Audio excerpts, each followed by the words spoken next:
जय श्री माताजी। परम पूज्य श्री माताजी निर्मला देवी प्रणीत सहजयोग ध्यान धारणेच्या आजच्या या चौथ्या कार्यशाळेत ऑनलाईन उपस्थित सर्व शिक्षक आणि शिक्षण क्षेत्रात काम करणाऱ्या सर्व आदरणीय व्यक्तींचे आम्ही हार्दिक स्वागत करतो। कार्यक्रमाची सुरुवात एका भजनाने करूयात।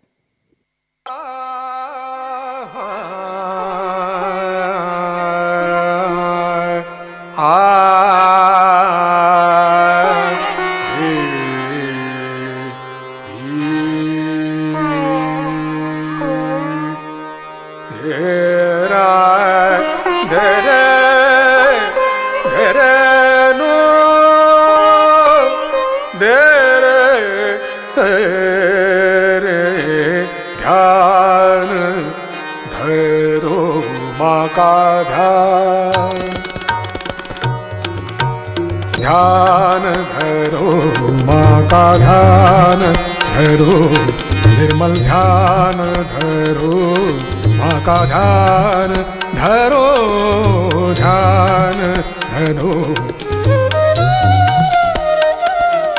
निर्मल ध्यान धरो माँ का ध्यान धरो, ध्यान माँ का ध्यान धरो, निर्मल ध्यान धरो। तुम हो दाता ध्यान,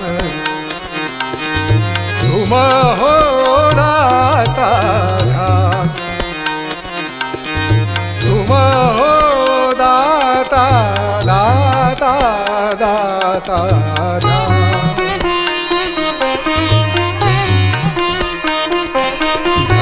धरो ध्यान धरो, ध्यान धरो धरो धरो ध्यान, ध्यान धरो माँ का ध्यान धरो, ध्यान धरो ध्यान धरो, ध्यान धरो ध्यान धरो, ध्यान धरो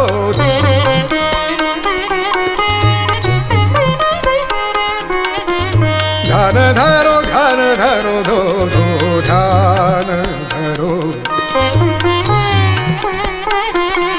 माँ का ध्यान धरो, निर्मल ध्यान। तुम हो दाता ध्यान, तुम हो दाता ध्यान, ध्यान धरो ध्यान धरो धरो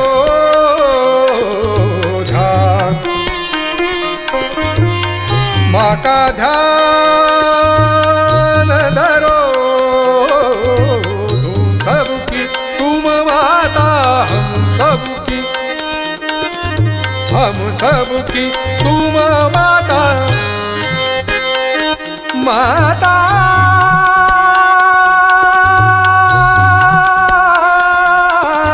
हम सबकी माता, माता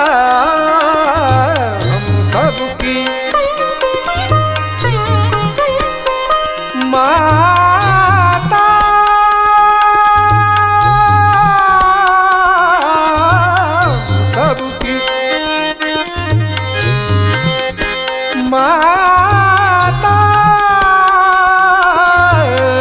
माता हम सबकी तुम माता, हम सबकी तुम माता, हम सबकी तुम माता, तुम हो विधाता ध्यान,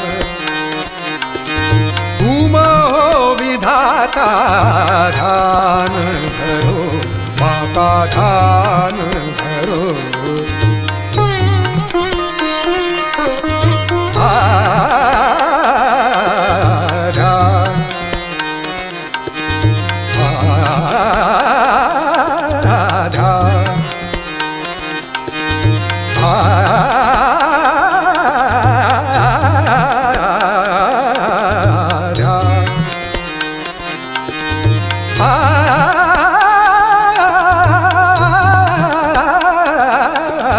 ध्यान धरो माँ का ध्यान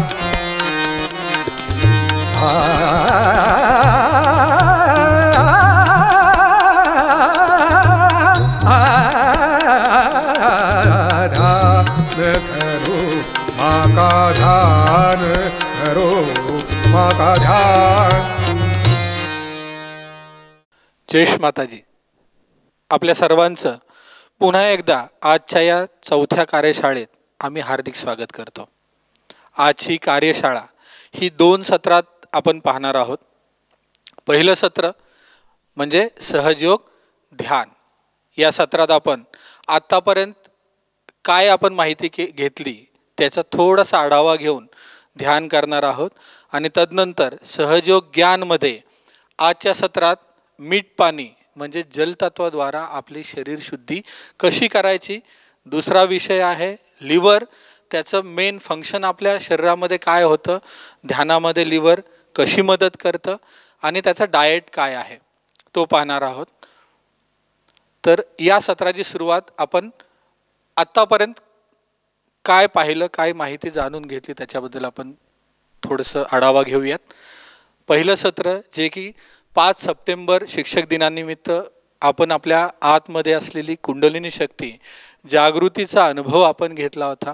कुंडलिनी शक्ती ही आपल्या पाठीच्या कण्याच्या शेवटी असलेल्या माकड हाडात कुंडल घालून ही विसावलेली असते. ही शक्ती सुप्तावस्थेत असते.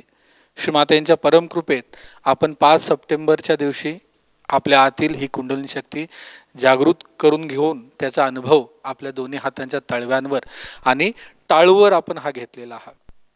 आशा आहे आपण सर्वजण घरी सकाळ आणि संध्याकाळ ध्यान करताय आणि या ध्यानाद्वारे आपल्यात होणाऱ्या जो बदल आहे त्याचा अनुभवही करताय. तदनंतर जे 6 तारखेला कार्यशाळा झाली त्यात आपण या तिन्ही नाड्या ज्या की माझ्या डाव्या बाजूला ज्या चार्टवर दाखवलेल्या आहेत, या चार्टवर ज्या तिन्ही नाड्या आहेत ध्यानाद्वारे या नाड्या ज्या आहेत त्या संतुलित होतात. ज्यावेळेस ईडा नाडी संतुलित होते त्यावेळेस आपल्यामध्ये शुद्ध इच्छाशक्तीचा प्रवाह जागृत होतो. आपली मानसिकता जी आहे ती शुद्ध आणि मजबूत होते. पिंगला नाडी जी भविष्यकाळाची नाडी आहे, जी आपल्याला कार्यशक्तीची प्रेरणा देते आणि शारीरिक स्थिती जी आहे ती या पिंगला नाडीवर अवलंबून असते. ही नाडी शुद्ध झाल्यानंतर शारीरिक स्थिती आणि आपली कार्यशक्ती शुद्ध होते. या दोन्ही नाड्या ज्यावेळेस संतुलित होतात त्यावेळेस खऱ्या अर्थानं आपण आपल्या मध्य नाडीवर येतो, जिला सुषुम्ना नाडी असं म्हणतात. आणि याच सुषुम्ना नाडीवर असलेल्या चक्रांवर म्हणजे 7 चक्र जे आपल्या शरीरामध्ये आहेत, कुंडलिनी शक्तीचा प्रवाह जो आहे तो ऊर्ध्वमुखी येऊन या 7 चक्राचं भेदन करून ही कुंडलिनी शक्ती सहस्रारात पोचते आणि खऱ्या अर्थानं आपल्याला आतला आत्मसाक्षात्कार मिळतो.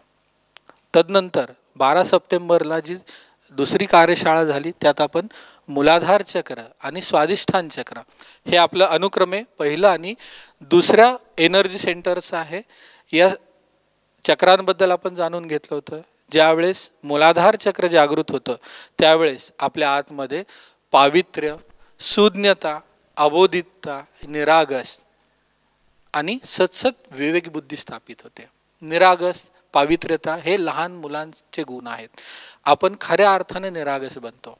ज्यावेळेस आपण निरागस बनतो त्यावेळेस आपल्या आतमध्ये पवित्रता येते, अबोधितता येते आणि पर्यायानं सतसत विवेक बुद्धी सुज्ञतेच्या या गुणासकट आपल्या आतमध्ये प्रस्थापित होते. याच्यामुळेच आपल्याला संतुलन प्राप्त होतं.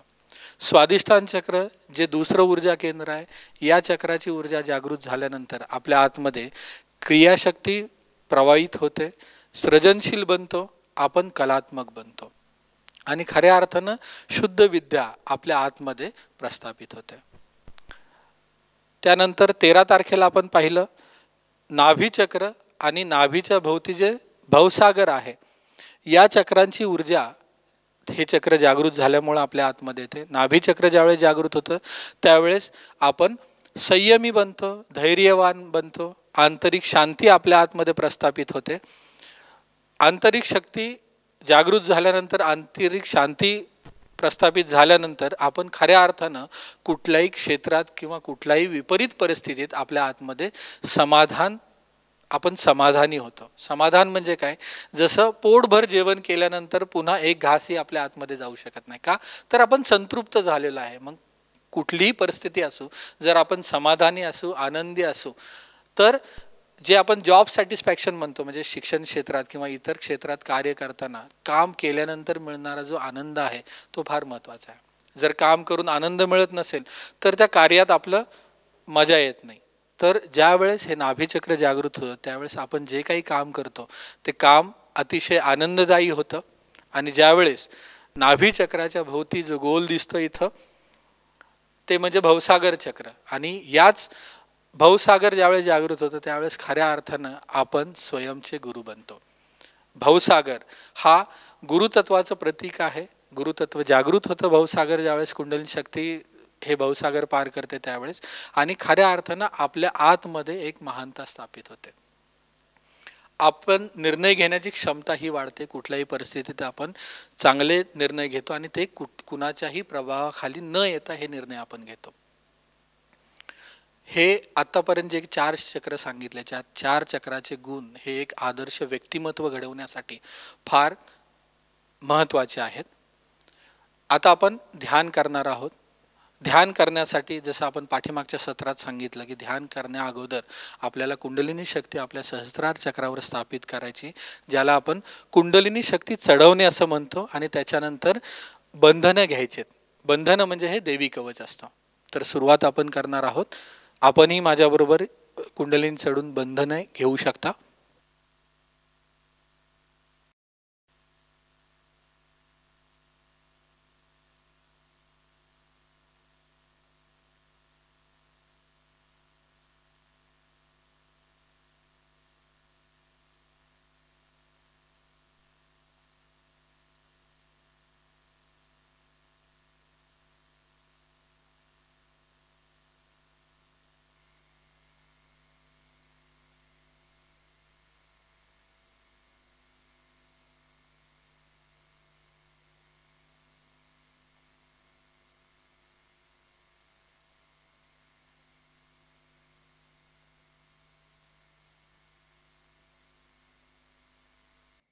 हळुवारपणे दोन्ही डोळे बंद करून घेऊयात.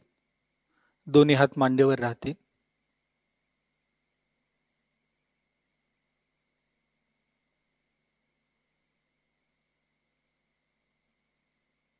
आपलं चित्त आपल्या श्वासांवर केंद्रित करायचंय.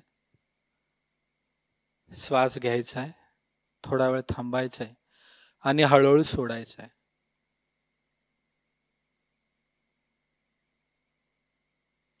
दीर्घ श्वास घेऊयात, थोडा वेळ थांबून हळूहळू सोडूयात.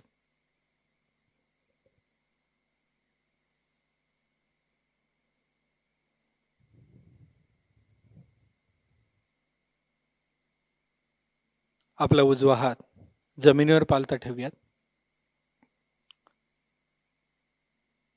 हृदयापासून श्रीमातेनं प्रार्थना करूयात. श्रीमाताजी, कृपावंत होऊन आपण आमच्या डाव्या बाजूचे सर्व दोष पृथ्वी मातेमध्ये खेचून घ्या. श्रीमाताजी, आपल्या परमकृपेत आमची इडानाडी आणि आमची इच्छाशक्ती शुद्ध होऊ द्या. उजव्या हातातून जमिनीकडे काहीतरी खेचलं जातंय आणि डावा हात जो मांडीवर ठेवलाय त्या हातातून होणाऱ्या संवेदना हळूहळू वाढतायत. याच्याकडे लक्ष देऊया.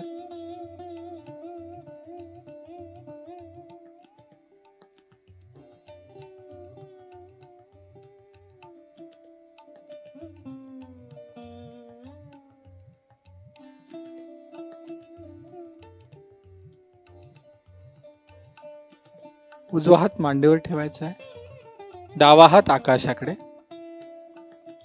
प्रार्थना करूयात. श्रीमाताजी, कृपावंत होऊन आपण आमच्या उजव्या बाजूचे सर्व दोष आकाश तत्वात विलीन होऊ द्या.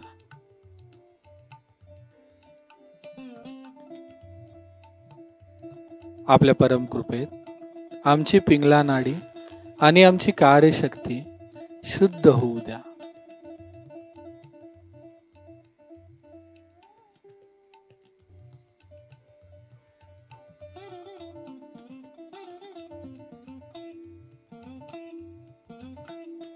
डावा हात जो आकाशाकडे आहे त्याच्याकडून आकाशाकडे काहीतरी खेचलं जात आहे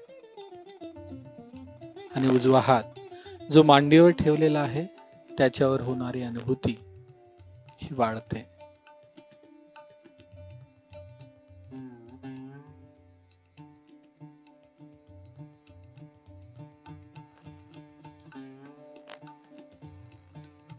दोन्ही हात मांडीवर ठेवूयात. दोन्ही तळव्यांवर लक्ष देऊयात. दोन्ही हातांच्या तळव्यातून समान अनुभूती जाणवते का आपल्याला?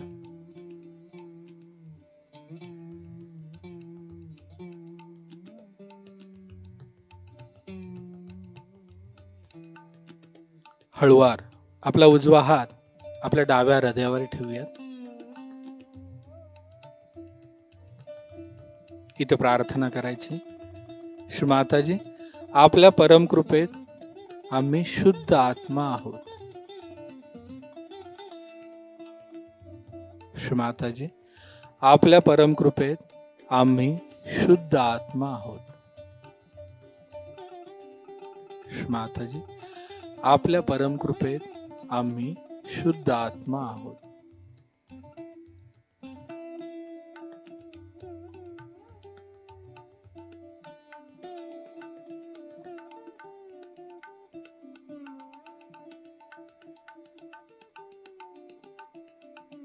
हाच हात आपल्या कपाळावर ठेवायचा आहे. कपाळ थोडंसं खाली झुकवायचं आहे. इथे सर्वांना क्षमा करायची. आपल्या मनात जर कुणाबद्दल राग, द्वेष, तिरस्कार असेल तर त्याला पूर्ण हृदयापासून क्षमा करायची. इथे 3 वेळेस आपण म्हणणार आहोत क्षम. म्हणूयात क्षम क्षम क्षम. श्रीमातांना प्रार्थना करूया. श्री माताजी, कृपावंत होऊन आपण आम्हाला क्षमाशीलता प्रदान करा.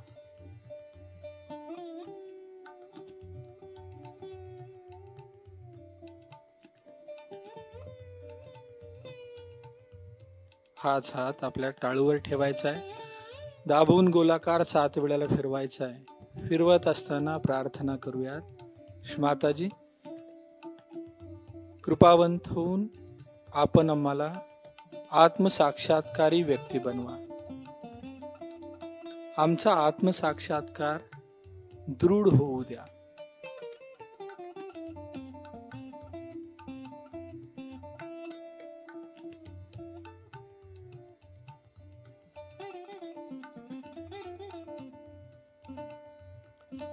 आपलं चित्त टाळूवर स्थिर ठेवत उजवा हात मांडीवर ठेवूयात. याच स्थितीत थोडा वेळ आपण ध्यान करणार आहोत.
दोन्ही हात हृदयाच्या लेवलला वर उचलूयात थोडेसे.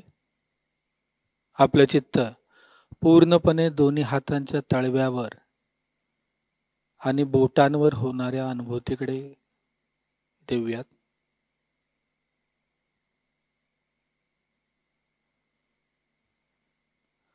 ध्यान सुरू करण्याच्या अगोदरची जाणीव आणि आत्ताची जाणीव याच्यात काही फरक आहे का? हळुवारपणे डोळे उघडे करून दोन्ही हात जोडून ही जी काही अनुभूती आपल्याला झालेली आहे त्याबद्दल श्रीमातांचे हृदयापासून आभार मानूयात. ध्यान करताना आपल्या हातावर जी काही अनुभूती झाली त्याबद्दल आपण मेसेजमध्ये टाईप करून आपल्यापर्यंत आपली अनुभूती पोहोचू शकता. जर थंड जाणवलं तर कूल लिहू शकता, गरम जाणवलं तर वॉर्म लिहू शकता, किंवा जे काही आपले अनुभव येत आहेत किंवा आपल्या मनामध्ये जे प्रश्न उत्पन्न होत आहेत ते निश्चित तुम्ही टाईप करून आमच्यापर्यंत पोहोचू शकता. हे ध्यान जे आहे, आतापर्यंत जे 4 चक्रांचं आपण माहिती घेतली त्या चक्रांचे गुण प्रस्थापित होण्यासाठी जसं आपण हे ध्यान घरी करू तसे ही चक्र जी आहेत ती प्लावित होत जातील आणि ऑटोमॅटिक या चक्रांचे गुण जे आहेत ते आपल्या आतमध्ये प्रस्थापित होत राहतील. आजचा जो विषय आहे तो आहे मीठ पाणी. या मीठ पाण्याद्वारा, जलतत्वाद्वारा आपल्या आतमध्ये आपली शरीर शुद्धी कशी करायची आणि ही शरीर शुद्धी झाल्यानंतर ध्यानामध्ये आणखीन काय आपल्याला अनुभव येतो याचा आपण प्रात्यक्षिक अनुभव घेऊ शकतो. याच्यानंतर पुन्हा लिव्हर, जे आपलं एक मेन इम्पॉर्टंट ऑर्गन आहे. लिव्हर म्हणजे त्याच्यातच आपलं चित्त स्थिर असतं. लिव्हर ठीक तर आपलं चित्त ठीक. लिव्हर मध्ये जर गडबड तर आपल्या पूर्ण शारीरिक आणि मानसिक संतुलनामध्ये गडबड होती. तर या संदर्भात जाणून घेऊयात. आपल्या बरोबर सहयोगी आहेत जे स्वतः डॉक्टर आहेत. डॉक्टर श्री विश्वजित चव्हाण हे स्वतः आयुर्वेदाचार्य आहेत आणि ते बरीच वर्ष झाले सहयोगाची प्रॅक्टिस करतात. तर या दोन्ही तत्वांविषयी आपण जाणून घेणार आहोत श्री डॉक्टर विश्वजित चव्हाणांकडून. जय श्री माताजी. उपस्थित सर्व शिक्षकांचं मी पुन्हा एकदा स्वागत करतो. आज आपल्याला परमपूज्य श्री माताजींनी दाखवलेली मीठ पाणी उपचार पद्धत आपण ती बघणार आहोत. त्याचं सायंटिफिक कारण देखील बघणार आहोत आणि प्रॅक्टिकली ते आपण करणार पण आहोत. आपणाला सांगितल्याप्रमाणे आपण एका टबमध्ये पाणी घेतलंच असेल. पाय धुण्यासाठी मागच्या वेळेला एक मग सांगितला होता, तोही आणला असेल, आणि पाय पुसण्यासाठी एक कापड आणि खडे मीठ. तर प्रथम आपण हे का करणं आवश्यक आहे हे आपण प्रथम बघूया. परमपूज्य श्री माताजींनी जी आपल्याला ही ध्यानाची पद्धत शिकवली आहे, आपलं शरीर हे पंचमहाभूतांपासून बनलेलं आहे.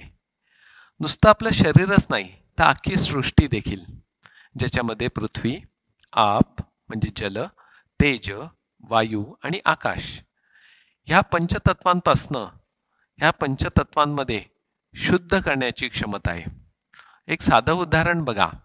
आपल्या शहरात जी काही नदी असेल ती जरी थोडीशी गढूळ असेल, पण जशी जशी ती पुढं पुढं वाहत जाते पाणी स्वच्छ होत जातं. लॉकडाऊनमध्ये तुम्ही पाहिलं असेल की निसर्ग कसा फुलून निघाला. माणसाच्या ॲक्टिव्हिटीज कमी झाल्या आणि पुन्हा निसर्ग स्वतःहून त्याच्या शक्तीनिशी पुन्हा आपल्यासमोर वेगळ्या पद्धतीने तो प्रदर्शित झाला. म्हणजे निसर्गामध्ये ही ताकद आहे. आणि आज सहजोगात तरी आपण श्री माताजींनी आपल्याला काय शिकवलंय बघा. आपण उजवा हात धरणी मातेवर ठेवला होता आत्ता ध्यान करताना संतुलनात.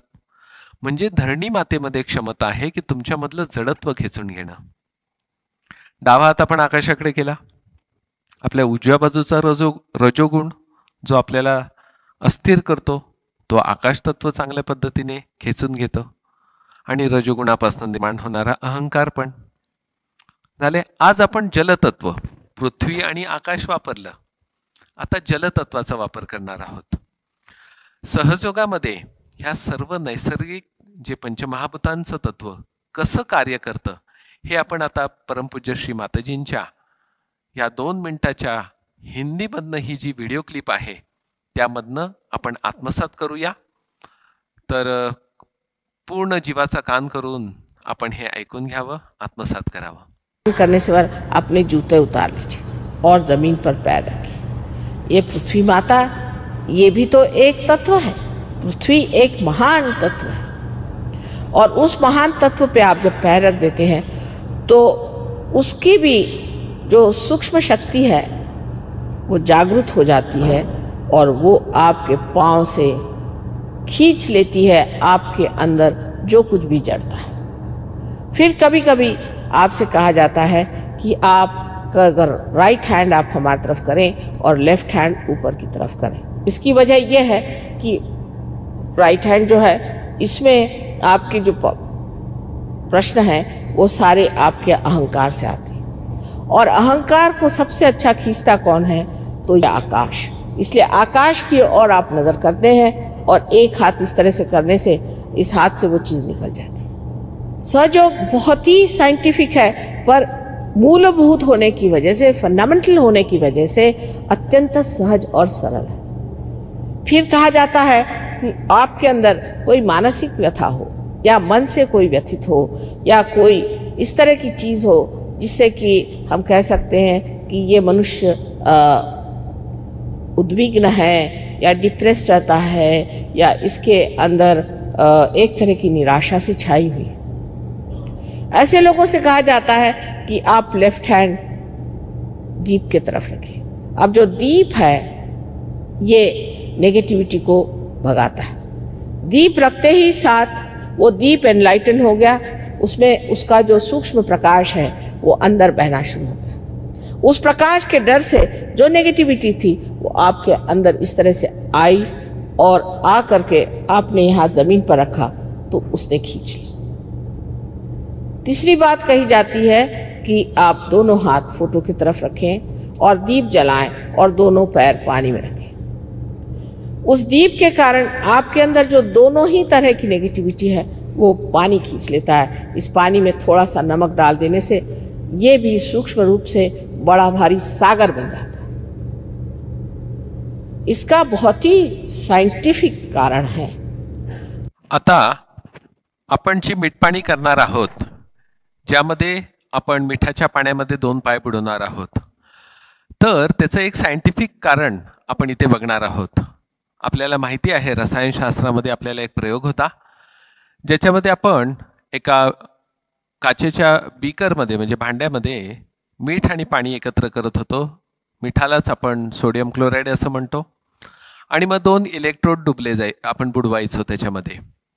2 इलेक्ट्रोड त्याच्यामध्ये बुडवायचो आणि त्या 2 इलेक्ट्रोडला 2 वायरी लावल्या जायच्या आणि त्या 2 वायरींना एक बल्ब लावला जायचा आणि मग जसं आपण थोड्याच वेळामध्ये ते सर्किट एस्टॅब्लिश व्हायचं आणि दिवा किंवा तो बल्ब ऑन व्हायचा। त्याचप्रमाणे आज आपण ही जी सायंटिफिक प्रोसेस इथे करत आहोत त्याच्यामध्ये इथे एक तुम्हाला काचेच्या भांड्यामध्ये पाणी आणि मीठ घेतलेलं दिसेल, एकत्र केलेलं। त्याच्यामध्ये एक बाहुली घेतलेली आहे जिला 2 पायांना इलेक्ट्रोड लावलेला आहे आणि जसं आपण त्या बाहुलीला त्या मिठाच्या पाण्यात बुडवणार आहोत तर काय होतं ते आपण आता प्रत्यक्षात बघूया या छोट्याशा व्हिडिओमधनं। 2 पायांना 2 इलेक्ट्रोड आणि 2 वायरी आणि बरोबर त्या बाहुलीच्या डोक्यावरती आपण छोटेसे एलईडीचे बल्ब लावले। जसं आपण त्या बाहुलीला पाण्यामध्ये बुडवतो मिठाच्या, सर्किट एस्टॅब्लिश होतं, करंट वाहतो म्हणजे शक्ती वाहते आणि लाईट ऑन होतो। असा हा सायंटिफिक प्रयोग आहे। आता श्री माताजींच्या अमृतवाणीमध्ये आपण पाहिलं की सहयोग हा मूलभूत आहे, सहयोग हा सायंटिफिक आहे आणि आपण आता ही जी सहयोग ध्यान पद्धतीमध्ये जी मीठपाणी उपचार बघणार आहोत ही कशी सायंटिफिक आहे ते पण आता आपण जाणून घेऊया। या मिठाचं जे सोडियम आणि क्लोराईड NaCl एक घन आहे, एक ऋण आहे, पॉझिटिव्ह आणि नेगेटिव्ह आयन्स। आपणाला माहिती आहे की पूर्वीचे लोक जी आजी असायची ती लहान मूल जर रडत असेल, काही त्रास देत असेल किंवा त्याला त्रास होत असेल तसं मुठीमध्ये मीठ घेऊन असं ती 7 वेळा उतरायची आणि फेकून द्यायची आणि बाळ पण बॅलन्समध्ये येऊन जायचं किंवा त्याचं रडणं थांबून जायचं.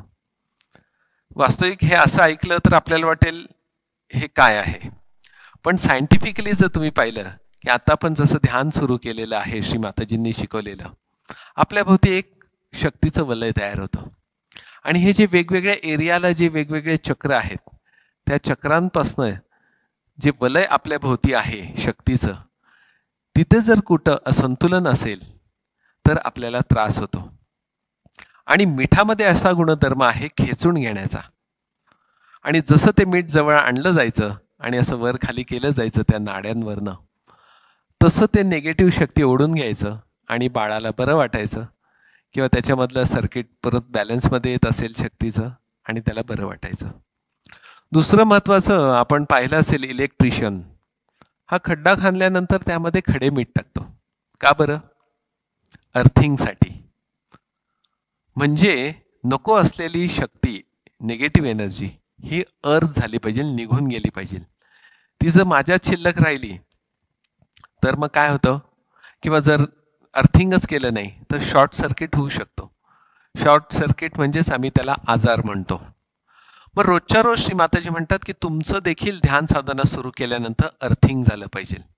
म्हणजे दोन्ही पायातनं त्या मिठाच्या पाण्यामध्ये तुमच्यातली नको असलेली असंतुलित ऊर्जा निघून गेली पाहिजे, तर तुमच्यामध्ये संतुलन येईल. आता ही असंतुलित ऊर्जा येते तरी कुठून? आता खास करून आज शिक्षकांसाठी आपण बघत आहोत. पहिले तर तुम्ही शाळेत गेल्यानंतर एवढ्या सगळ्या मुलांचा गोंधळ, एवढ्या सगळ्या मुलांना कंट्रोल करणं खूप मोठी डोकेदुखी असते तसं पाहिलं तर. आणि सर्वात जास्त माणसाची शक्ती कुठं ऱ्हास होत असेल तर बोलण्यातनं, आणि तुम्हाला तर बोलावं लागतं. आणि ह्या सगळ्यामधनं खूप शिक्षकांना मग मी पाहिलेलं आहे माझ्या प्रॅक्टिसमध्ये देखील, सर्वायकल स्पॉन्डिलायटिस आहे, फळ्यावर लिहिणं, त्या खडूचं जी काही धूळ आहे किंवा पावडर आहे ती सतत जाणं, आणि शिक्षक तर इतर जी कामं आहेत तुम्हाला जे सरकारी आहेत त्यांना, सरकारी शिक्षकांना देखील सरकारची पण काही कामं करावं लागतात वगैरे वगैरे, तो ओव्हर प्रेशर येतं. आणि ह्यातनं हे सर्व जर आपल्यामध्ये नकळत शरीरामध्ये मनामध्ये असंतुलन निर्माण होतं. म्हणून ही मीठ पाण्याची ट्रीटमेंट आपण ध्यानाच्या जोडीला जर केलं तर आपलं ध्यान देखील संतुलित राहील, ऊर्जा देखील मेंटेन राहील, आणि तुमच्या संतुलित ऊर्जामुळं त्याचा परिणाम तुम्ही शिकवणाऱ्या मुलांवर पण होणार आहे. कारण की जसं आई वडिलांचा परिणाम मुलावर होत असो, तसं शिक्षक शिकवताना त्याचा जो ऑरा आहे शिक्षकाचा किंवा शिक्षकाचं जे संतुलन आहे त्याचा प्रभाव देखील मुलांवरती होणार आहे. म्हणून आपल्याला हे सगळ्यांना त्याच्या जोडीला तुमचं आरोग्य देखील, आणि आरोग्य कुठलं, नुसतं शारीरिक नाही, शारीरिक, मानसिक, बौद्धिक, या तिन्ही अँगलमध्ये. तर आता आपण अजून एक उदाहरण बघूया. आपल्याला माहिती आहे की आपले जे ऋषीमुनी होते, आणि टी व्हीमध्ये आपण जे त्यांचे सिरियल्समध्ये पाहिलं असेल, रामायणकालीन असेल, महाभारतकालीन असेल, हे सर्व ऋषीमुनी तुम्ही पाहिलं असेल नदीमध्ये, समुद्रामध्ये साधारण घोटा किंवा गुडघा एवढा पाय बुडवून नदीमध्ये ध्यान करायचे, किंवा थोडक्यात जलतत्व किंवा पंचमहाभूत तत्व ह्याचा आधार घेऊन ते ध्यान करायचे. गगनगिरी महाराजांचं उदाहरण आहे, पाण्यातच पाय बुडून त्यांनी तपश्चर्या केली होती. म्हणजे हे देखील सायंटिफिक आहे, पण आपल्याला तशी सोय नाहीये. म्हणून परमपूज्य श्री माताजींनी आपल्याला घरच्या घरी हे मीठ पाणी ट्रीटमेंट करायला शिकवलेलं आहे. तर माझ्या मते आपण सर्वांनी मीठ पाण्याची सामग्री घेतली असेल, नसेल तर अजूनही पटकन आपण जर घेतली तर प्रॅक्टिकली आज आपण हे करणार आहोत. एकदा काय काय सामग्री ती आपण सर्वांना इथे दाखवूया. सर्वात प्रथम आपण इथे एक मेटलचं भांडं घेतलंय. अर्थात आता तुमच्याकडे जर मेटलचं नसेल, जे काही उपलब्ध असेल ते तात्पुरतं घेऊ शकता. पाणी आपण घेतलेलं आहे. दोन्ही पाय बुडवल्यानंतर साधारण घोटा बुडेल एवढं पाणी आहे. मीठ पाणी झाल्यानंतर पाय धुण्यासाठी आपण एका लोट्यामध्ये देखील पाणी घेऊन ठेवलंय, आणि पाय पुसण्यासाठी आपण एक कापड घेतलेलं आहे. तसंच एका वाटीमध्ये आपण खडे मीठ देखील घेतलेलं आहे. तर ही सामग्री आहे. आपण सर्वजण सामग्री घेतली नसेल तर पटकन घेऊन या. कारण की आत्ता आपण जे ध्यान केलं आणि आता मीठ पाणी केल्यानंतरचं जे ध्यान आहे आणि संतुलन अवस्था आणि ते आपण आता अनुभव तुम्हीच व्यक्त करू शकाल, कारण की तो अनुभव आहे. ठीक आहे. तर आता आपण सुरुवात करूया मीठ पाणी ट्रीटमेंट करायला. तर वास्तविक परमपूज्य श्री माताजींच्या फोटोसमोर आपण हे करत असतं. एक दोन महत्त्वाच्या गोष्टी आपण आज क्लॅरिफाय करणं गरजेचं आहे. हे जे दोन हात आहेत, ह्या दोन हातांवरची जी बोटं आहेत ही त्या त्या चक्रांचं प्रतिनिधित्व करतात हे आपल्याला माहिती आहे. डावा हात डाव्या नाडीचं करतो, उजवा हात उजव्या नाडीचं प्रतिनिधित्व करतो. आता आपल्याला माहिती आहे की आपण ध्यान केल्यानंतर आपल्या ह्याच हातांवरती आपल्याला संवेदना जाणवतात, शक्तीची अनुभूती जाणवते, ज्याला आपण परमचैतन्य म्हणतो. म्हणूनच कदाचित पूर्वी म्हणत होते, कराग्रे वसते लक्ष्मी, कर मध्ये सरस्वती, कर मूले तू गोविंदम, प्रभाते कर दर्शनम. सकाळी उठल्याबरोबर आपण बघायचो ना असं, पण ते नुसतं डोळ्यांनी बघणं होतं. आता हातावर काय जाणवतंय ते बघणं आपल्याला आता शिकायचं या सहयोगाच्या मार्फत. चला आता करायचं काय ते प्रथम बघूया. ध्यान आणि मीठपाणी करण्याच्या आधी नेहमी प्रथम कुंडलिनी चढून बंधन घ्यायचंय. आपण सर्वजण घेऊया.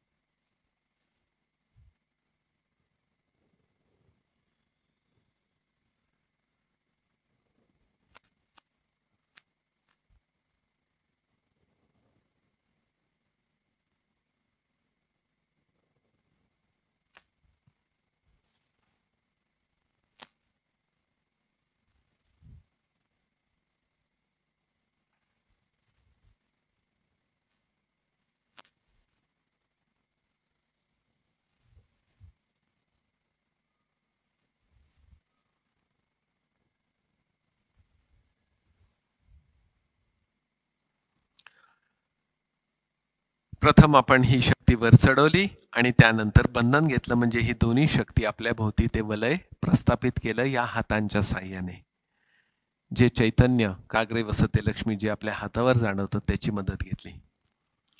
आता आपण प्रथम जे मीठ आहे हे साधारण 2 ते 3 मुठी मीठ हे आपण ह्या पाण्यामध्ये टाकून घेऊ.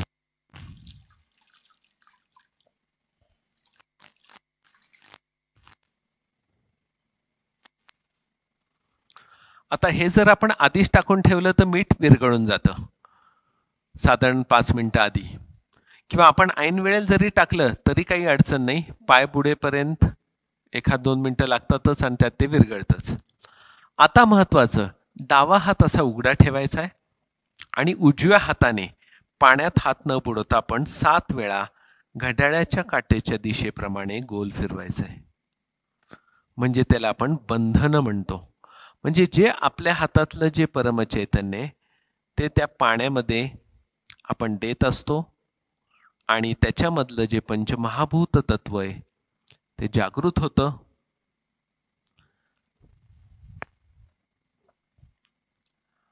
असं 7 वेळा केल्यानंतर मग आपण एक एक पाय करून त्या पाण्यामध्ये पाय बुडूया.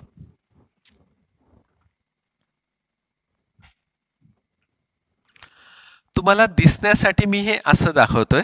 वास्तविक परमपूज्य श्री माताजींची जी प्रतिमा आहे त्यासमोर बसून आपण हे करत असतो. अर्थात तुम्हाला प्रतिमा दिसतच आहे, तुम्ही श्री माताजींकडे बघून हे करून घ्या.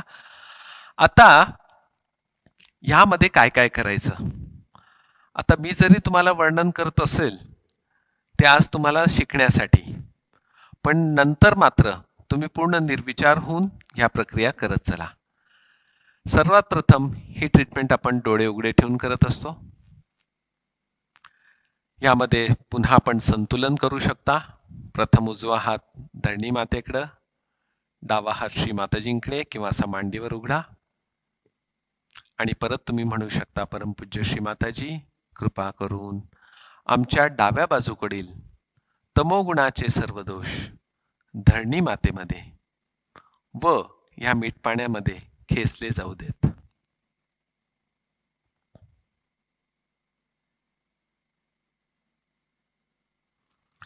आता उजवा हात मांडीवर घ्या, डावा हात कोपरात वाकून आकाशाकडे. परमपूज्य श्री माताजी, कृपा करून आमच्या उजव्या नाडीवरील रजोगुणाचे सर्व दोष आकाश तत्वात तसंच मीठ पाण्यामध्ये शोषले जाऊ देत.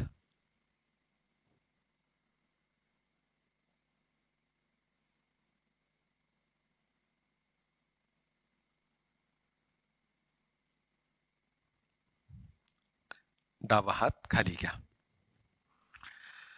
आणि मग ह्या अवस्थेमध्ये आपण थोड्या वेळ थांबायचं आहे. अर्थात जोवर संतुलन येत नाही तोवर आपण ही प्रक्रिया करणं गरजेचं आहे मीठ पाण्यामध्ये. जसं आपल्या हातामध्ये ही शक्ती जाणवायला लागेल मग आपण आपल्यामध्ये जे काही चक्र आहेत, 7 चक्र ज्याचं वर्णन आपण पाहिलेलं आहे, त्यांना आपण शुद्ध करू शकता. अजून एक महत्वाची गोष्ट तुम्हाला जाणणं गरजेचं आहे. जेव्हा आपण डावा हात श्री माताजींकडे करतो आणि उजवा हात धरणी मातेला, तेव्हा परमपूज्य श्री माताजींद्वारा आपल्या डाव्या बाजूकडचा तमोगुण हा ढकलला जातो आणि धरणी मातेमध्ये निघून जातो. डाव्या हातामध्ये परमचैतन्य पाठवलं जातं आणि डावीकडचा तमोगुण धरणी मातेत निघून जातो.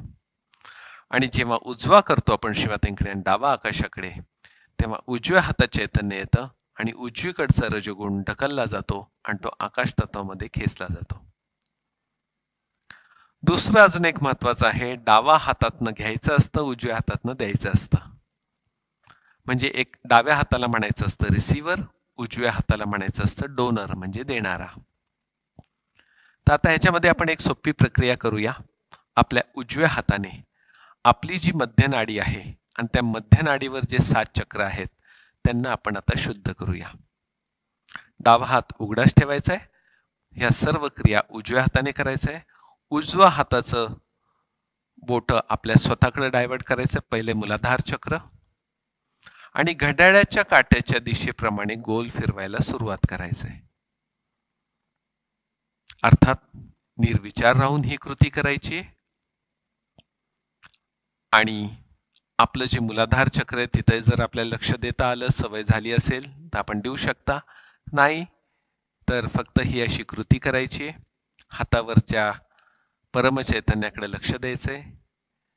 ते गरम कोमट जे काही असेल त्याला असं हाताने घेऊन त्या मीठ पाण्यामध्ये सोडून द्यायचंय. जसं पूर्वी मीठ उतरून टाकून दिलं जायचं तसं. फक्त श्री माताजींनी त्याची अजून सायंटिफिक पद्धतीने आपल्याला त्याचा सखोल माहिती आपल्याला उपलब्ध करून दिली. त्याचं प्रॅक्टिकल आपण करणार आहोत. झालं मूलाधार. दुसरं चक्र स्वाधिष्ठान. विचार न करता लक्ष तिथे देऊनही करू शकता. तिसरं नाभी चक्र, बेंबीचा भाग.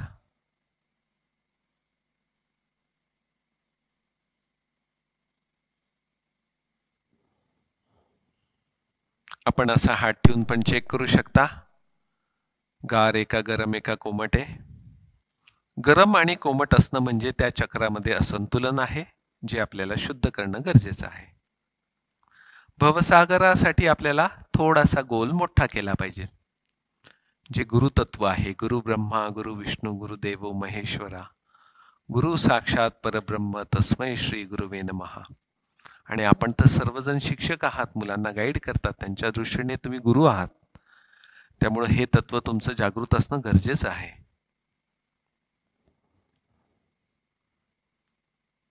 त्याच्यानंतर वरती येऊया मध्य हृदय चक्र, ज्याच्यामध्ये आपल्याला निर्भयता, आत्मविश्वास, डाव्या हृदयाचा आणि मध्य हृदयाचा निर्भयतेचा गुण महत्वाचा आहे. प्रतिकार क्षमता देखील इथनच आपली निर्माण होत असते. आजच्या ह्या कोविडजन्य परिस्थितीमध्ये किंवा कुठल्याही इन्फेक्शनच्या परिस्थितीमध्ये आपल्याला आपलं मध्य हृदय स्ट्रॉंग असणं गरजेचं आहे. विशुद्धी चक्र, बोलण्याचं सामर्थ्य, मुलांना समजावून सांगण्याचं सामर्थ्य हे या चक्रामुळे आहेत. आणि समजावून सांगणं ते देखील मधुर भाषेमध्ये. त्याचं हे प्रतीक म्हणजे विशुद्धी चक्र.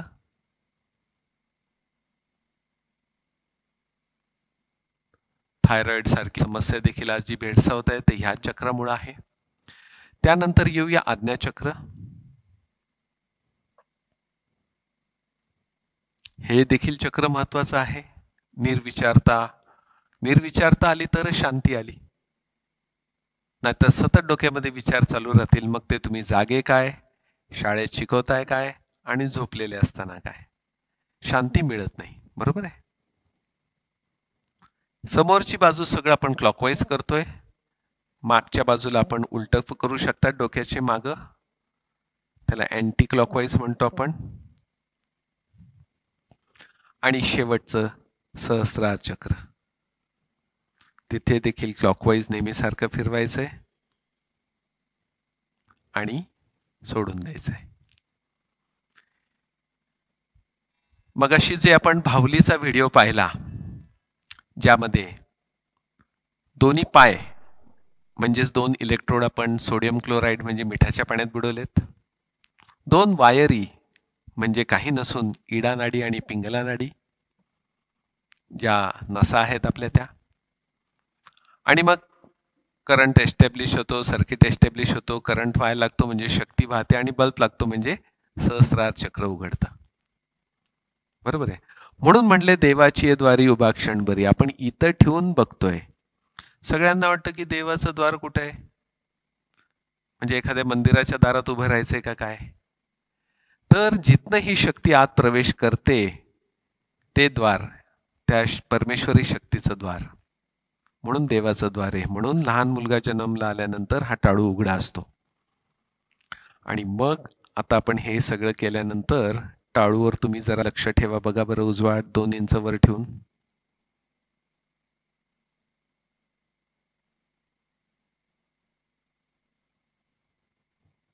दोन्ही हातांवर पण बघा बरं.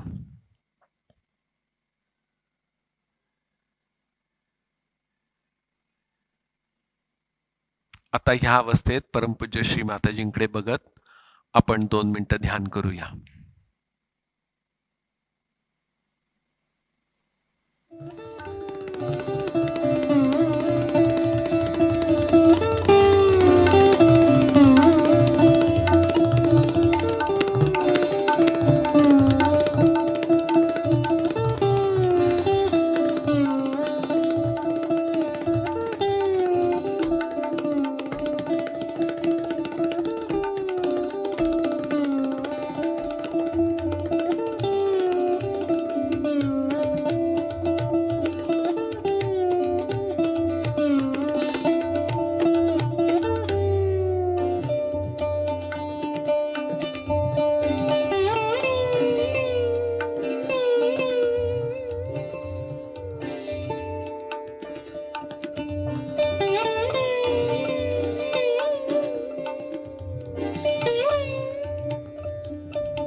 जय श्री माताजी.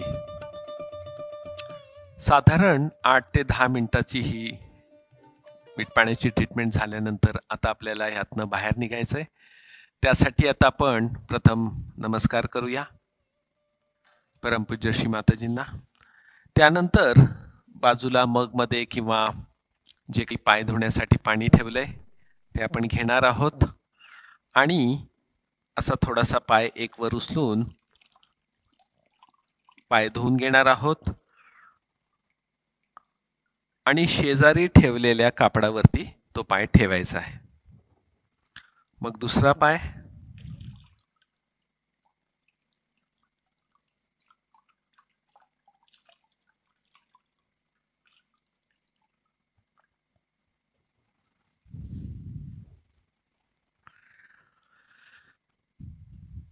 पाय पुसून झाल्यानंतर आता मात्र हे पाणी आपल्याला फेकायचंय, पण त्याआधी आपल्याला पुन्हा एकदा 7 वेळा हात न लावता क्लॉकवाईज आपण उजव्या हाताने गोल फिरवणार आहोत, म्हणजे त्याला बंधन देणार आहोत.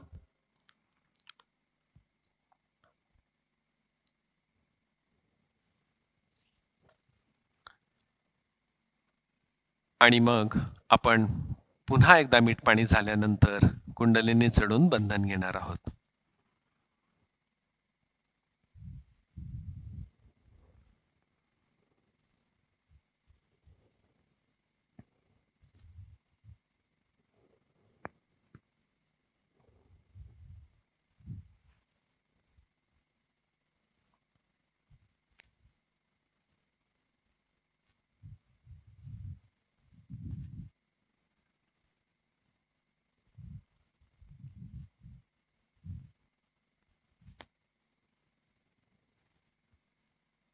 आता थोड्या वेळ आपण ध्यानामध्ये राहूया. मीठ पाणी केल्यानंतर आता काय अनुभव आपल्या दोन्ही हातांवर आणि टाळूवर येतोय तो बघूया. आता डोळे बंद करून हे करूया.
हळूहळू आता आपल्याला डोळे उघडायचे.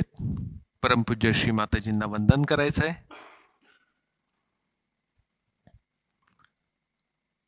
आता मीठ पाणी केल्यानंतर आपल्याला काय जाणवतंय बघा. प्रथम दोन्ही हातावरचं आणि टाळूवरच्या चैतन्याकडे लक्ष द्या. पळणारं मन हे स्थिर झालंय का बघा. कमी वेळामध्ये आपल्याला प्रसन्नता आणि पूर्ण फ्रेशनेस वाटतोय का बघा. अशी ही आहे मीठ पाण्याची उपचार पद्धत. आता आपण गार पाणी घेतलं होतं. यामध्ये थोडंसं अजून एक दोन गोष्टी समजून घेणं गरजेचं आहे. ज्यांना ज्यांना असं वाटतं की माझ्या शरीरात उष्णता आहे, माझी चिडचिड होतीये, लक्ष स्थिर राहत नाहीये, म्हणजे थोडक्यात उजवी नाडी जास्त प्रवाहित आहे किंवा त्रासदायक आहे, असंतुलित आहे, जी सूर्य नाडी आहे, त्या सूर्याला जर शांत करायचं असेल तर आपण पाणी घेताना थंड घ्या, मीठ पाणी करताना. आणि ज्यांना असं वाटतंय की मी खूप भावनिक होत चाललोय, छोट्या छोट्या गोष्टींसाठी मला रडू येतंय, उदासीनता, नर्वसनेस वाटतंय, आळस खूप अंगात वाटतोय, अशा वेळी आपण कोमट किंवा गरम पाणी घेऊ शकता. दिवसभरामध्ये आपण श्री माताजींनी जे सांगितले त्याच्यात संध्याकाळी आपण ऑफिसमधनं, शाळेमधनं, जिथून कुठून घरी येताल त्यावेळेला प्रथम आपण मीठ पाणी करून घ्या आणि मग ध्यान करा. कारण की मीठ पाणी केल्यानंतर जे काही दिवसभराचं असंतुलन आपल्यामध्ये साठलेलं असतं त्याचं अर्थिंग झालं की ऊर्जा आपली पुन्हा डोक्याकडे व्हायला लागते, संतुलित होते आणि कमी वेळामध्ये आपलं ध्यान चांगलं होतं. तर असं हे मीठ पाण्याची उपचार पद्धत आहे जी परमपूज्य श्री माताजींनी सहयोगामध्ये आपल्या सर्वांना उपलब्ध करून दिली आहे. अमोलजी. धन्यवाद डॉक्टर साहेब. आशा आहे की डॉक्टरांच्या बरोबर आपणही याचं प्रात्यक्षिक केलं असेल आणि मीठ पाणी झाल्यानंतर ज्यावेळेस आपण ध्यान करतो, मीठ पाणी करायच्या अगोदरची स्थिती आणि मीठ पाणी केल्यानंतर ज्यावेळेस आपण ध्यान करतो त्यावेळेची स्थिती, याच्यात निश्चित फरक असतो. ही पद्धत जी आहे ती अतिशय शास्त्रशुद्ध पद्धत आहे. डॉक्टरही रेकमेंड करतात, जर तुम्हाला थकवा आला किंवा पायाचे गोळे जर जडलेले असतील तर तो थकवा दूर करण्यासाठी कोमट पाण्यात मीठ जर घातलं, तुम्ही पाय बुडवले, तर तुमच्या आतलं जे जडत्व आहे किंवा एक फ्रेशनेस आपल्याला जाणवतो. तर जसं डॉक्टरांनी सांगितलंय, की दिवसभराचा जो शीण आहे तो पटकन तुम्हाला उतरायचा असेल, तर घरी आल्यानंतर तुम्ही ही मीठ पाणी उपचार पद्धती करू शकता. तुम्हाला जाणवेल ज्यावेळेस आपण फूटसोक करतो किंवा मीठ पाणी ट्रीटमेंट करतो, त्यावेळेस आपल्या आतमधले असलेलं जडत्व हे संपूर्ण त्या मीठ पाण्यात निघून जातं. आणि ज्यावेळेस आपण ध्यान करतो, त्यावेळेस त्या ध्यानामध्ये पुन्हा चित्त स्थिर झाल्यानंतर आपल्याला एक नवचैतन्य जाणवतं. आणि हे केल्यानंतर जर आपण झोप घेतली, तर ती झोप जी आहे ती अतिशय शांत होते आणि सकाळी उठल्यानंतर एक नवा फ्रेशनेस, एक नवा ताजा-तवानापणा आपल्याला जाणवेल. हे आपण शरीर शुद्धी आणि संतुलनासाठी मीठ पाणी केलं, ज्याचा जलतत्वाचा उपयोग करतो. देवासमोर लावलेला दिवा हा अग्नितत्वाचा अग्नितत्वाचं प्रतीक आहे. प्लस हवा आहे, जल आहे. जलात जे मीठ विरघळतं ते पृथ्वी तत्वाचं प्रतीक आहे आणि आकाश तर आपला इकडं तिकडं आहेच. आणखीन एक पद्धत आहे जी आपले चित्त जी आहे ते स्थिर ठेवतं. आपल्या शरीरात लिव्हर नावाचा एक ऑर्गन असा आहे की ज्याच्यावर आपल्या चित्ताची शुद्धी किंवा चित्ताचा चंचलपणा निर्धारित असतो. तर याच लिव्हरबद्दल अधिक आपण जाणून घेऊयात की लिव्हर हे आपले चित्त स्थिर करण्यासाठी किंवा आपल्या शरीरात काय महत्त्वाचा रोल प्ले करतं आणि सहजयोगात काय ट्रीटमेंट्स आहेत किंवा सहजयोगात कसा आहार आपण उचित घेतला पाहिजे की हे लिव्हर आपण थंड ठेवू शकतो आणि जेणेकरून आपल्या ध्यानात हे लिव्हर आपल्याला फलदायक बनू शकतं. तर मी पुन्हा एकदा विनंती करतो डॉक्टर साहेबांना की कृपया लिव्हरच्या संदर्भात आम्हाला आणखीन माहिती द्यावी. धन्यवाद अमोलजी.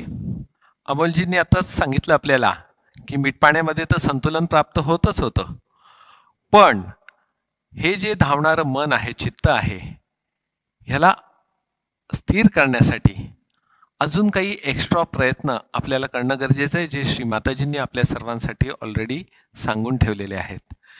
या मीठ पाण्यामध्ये आपण एक फिजिक्सचा लॉ बघूया, ज्याच्यामध्ये आपण ऐकलं होतं की energy is neither created not destroyed but can be transform from one form to other. त्यात पहिले आपल्याला जागृती मिळाली परमपूज्य श्री माताजींच्या मार्फत, आपल्यामध्ये ते जागृत झालं. आता आपल्यामधले जे निगेटिव्ह होतं ते त्या मिठाच्या पाण्यात टाकल्यामुळे ते तिकडे निघून गेलं. एवढंच काय, आता हे जे पाणी घेतलं होतं आपण 10 मिनिटानंतर जेव्हा आपण पाय बाहेर काढतो आणि जेव्हा त्या तांब्यातलं पाणी ओततो, त्या तांब्यातलं पाणी देखील जास्त गार लागतं. का बरं? कारण की आधीचं पाणी तुमच्या पाय बुडवल्यामुळं ती हीट त्याच्यात निघून गेल्यामुळं ते कोमट होतं. असा पण अनुभव आहे, बघू शकता आपण. थर्मामीटरने सुद्धा चेक करू शकतात मीठ पाण्याच्या आधीचं तुमचं टेम्परेचर आणि मीठ पाण्यानंतरचं तुमचं टेम्परेचर. तर अशा पद्धतीने सहयोग हा सगळा अशा वेगवेगळ्या लॉजवरती काम करतो.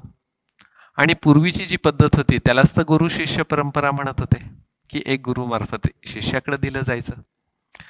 चला तर आज आता आपल्याला जे चित्ताविषयी सांगितलेलं आहे, सध्या चित्त हा जो विषय आहे ह्याच्यामध्ये तुम्ही पाहिलं असेल तर माणूस सर्वात जास्त कशामुळं दमतोय? कोणी म्हणेल खूप कष्ट केले दमलो, शेतकऱ्यांनी 1 एकर नांगर शेतीमध्ये नांगर फिरवलं दमला. पण आजकालचा माणूस हा घरात खुर्चीवर बसून देखील दमू शकतो. का? तर चित्तामधनं विचार करून करून त्याची ऊर्जा लॉस होते, नष्ट होते. म्हणून अजून एक लॉ आहे फिजिक्सचा बघा. If mass is associated, energy is stored. If mass is dissociated, energy radiates. म्हणजे शरीर ठीक तर शक्ती ठीक, शक्ती संतुलित तर शरीर देखील संतुलित. तर आता आपण चित्त म्हणजे जे आपले विचार जे इकडे तिकडे जातात त्याचं स्थान कुठं आहे, त्याची पोझिशन कुठं आहे, जी श्री माताजींनी सांगितलं ते आता बघणार आहोत ह्या एका पीपीटीद्वारे. परमपूज्य श्री माताजींनी त्यांच्या अमृतवाणीमध्ये एक सर्वात महत्त्वाची गोष्ट सांगून ठेवली. The seat of attention is liver. म्हणजे जे आपलं चित्ताचा जो बेस आहे तो लिव्हर नावाच्या अवयवाच्या ठिकाणी आहे. शारीरिक दृष्ट्या आपण त्याला लिव्हर म्हणतो, पण ते येतं 2 नंबरचं चक्र स्वाधिष्ठान चक्राच्या नियंत्रणाखाली. भले शारीरिक दृष्ट्या त्याची पोझिशन 3 नंबरच्या नाभी चक्राच्या ठिकाणी असली तरी. दुसरं एक महत्वाचं वाक्य शिवाताईंनी सांगून ठेवलेलं आहे, वी लिव्ह बाय लिव्हर. आपलं जे जगणं आहे हे लिव्हरवर आहे अवलंबून.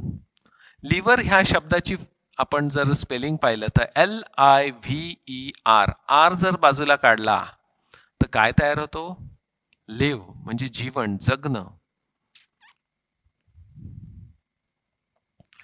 आपल्या शरीराच्या उजव्या बाजूला म्हणजे थोडक्यात नाभीपासनं बेंबीपासनं जर उजव्या बाजूला आपण गेलात तर जिथं बरगड्या संपतात तिथं हा अवयव आहे बरगड्यांच्या खाली. आपण बघू शकता खूप मोठा अवयव आहे, म्हणजे असं वाटतं तो डाव्या बाजूला पण आलेला आहे बघा. ह्या इकडच्या स्लाइडमध्ये पाहिलं अजून तुमच्या उजव्या बाजूच्या, तर तिथे आपण त्या लिव्हरच्या खाली हिरवं एक आपल्याला दिसतंय, तो अवयव म्हणजे गॉल ब्लॅडर, ज्याला आपण पित्ताशय म्हणतो.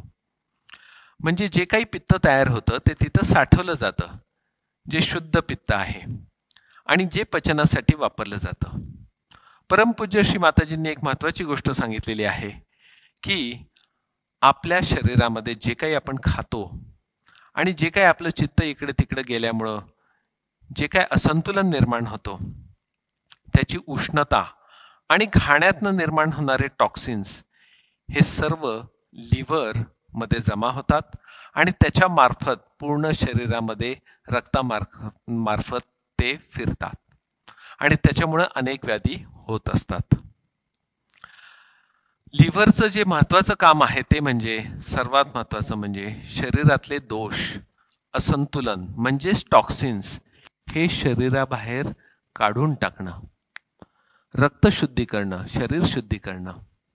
त्याच्यानंतर जे काही आपण खातो, मग ते प्रोटीन्स असतील, कार्बोहायड्रेट्स असतील, त्याचं रूपांतर करणं, फॅट असेल, ह्या सगळ्यांना परिवर्तन करणं आणि आपल्या शरीरानुरूप त्याला बनवणं, हे त्याचं सर्वात महत्वाचं काम आहे.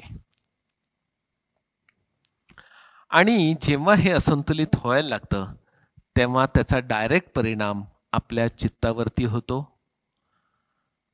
म्हणून असं पूर्वीचे लोक म्हणायचे की सात्विक खा. सात्विक खाल्लं तर मन देखील सात्विक बनायचं. राजसिक पदार्थ खाल्ले, मनाला चंचल होणारे पदार्थ खाल्ले तर मन चंचल होईल. आणि लिव्हरचा अजून एक महत्वाचा साईड इफेक्ट तो म्हणजे भूक कमी लागत जाते किंवा लागली तरी त्याचं पचन नीट होत नाही. आणि एकदा का पचन नीट नाही झालं तर तुम्हाला माहितीच आहे कितीतरी विकार निर्माण होतात. आणि सर्वात महत्वाचा तिसरा जो भाग आहे, उजवी नाडी त्याच्यामुळे प्रभावित झाली तर अशी माणसं ही चंचल बनतात. त्याच्यानंतर कामाचा अतिरेक ते करायला लागतात आणि त्यालाच आपण वर्कहॉलिक असं शब्द म्हणलेला आहे. आणि चंचलता, अस्थिरता, रजोगुण आणि सतत विचार येणं आणि त्यातनं निर्माण होणारा राग हे सर्व उजव्या नाडीचे लक्षणं आहेत आणि लिव्हरचं किंवा लिव्हरमधलं असंतुलन निर्माण झाल्यामुळं आहे. अजून जे शारीरिक आजार ज्याच्यामध्ये होतात त्याच्यामध्ये मग कावीळ आहे, जॉन्डिस, हिपॅटायटिस, फॅटी लिव्हर आणि फार पुढे मग लिव्हर सिरोसिस आणि लिव्हरचा कॅन्सर.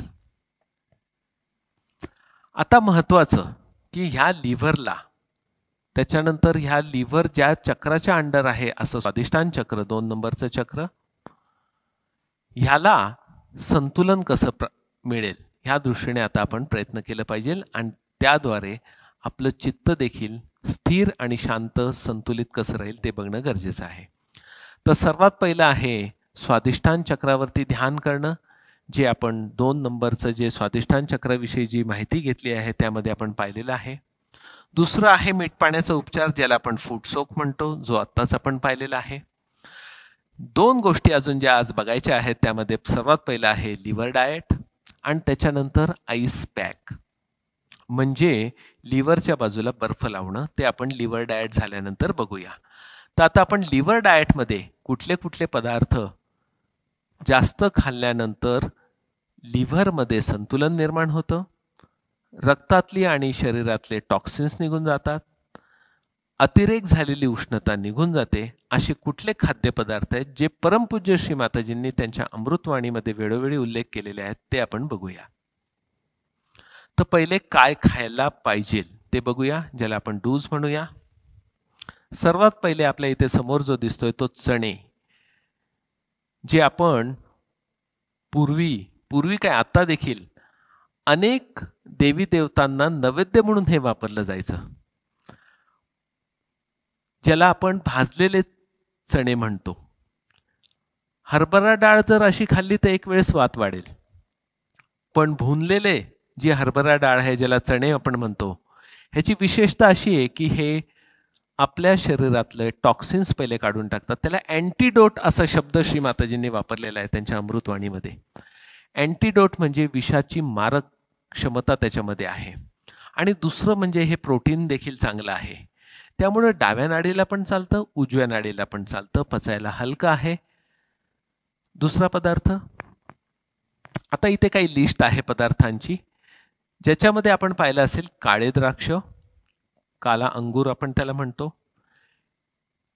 त्याच्यानंतर खडी साखर, मिश्री ज्याला आपण म्हणतो, त्याच्यानंतर गूळ, पण कुठला, सेंद्रिय, केमिकलवाला नाही, उसाचा ताजा रस, गुलाब कळीपासनं बनलेला गुलकंद आणि काळे मनुके म्हणजे सुका मनुका आपण ज्याला म्हणतो.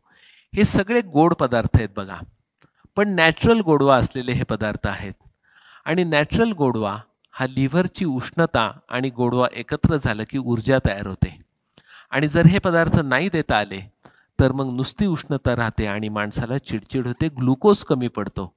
आणि तुम्हाला माहिती आहे अभ्यासामध्ये किंवा इतर वेळी ग्लुकोज कमी पडला तर चिडचिड होणं, डोकं दुखणं, ऊर्जा कमी पडणं, अशा गोष्टी आपल्यामध्ये निर्माण होतात.